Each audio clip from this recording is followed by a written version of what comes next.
How's it going, everyone? In today's video, I'll show you on how you can custom profile in the Elegoo slicer.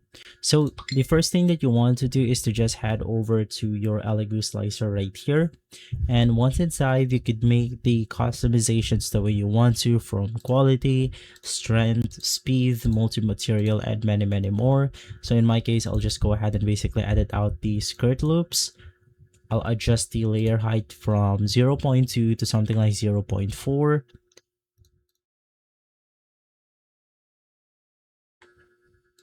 And from there, to go ahead and save our custom profile that we just made, you can just click on this save functionality, which saves the actual process that we have made.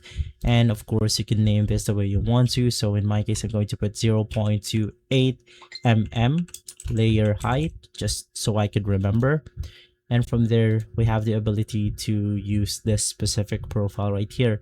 Now you could do the same thing for printers. So if you want to customize your own printer, just click on the create printer option, customize your printer the way you want to, and then you have the ability to save it as a profile.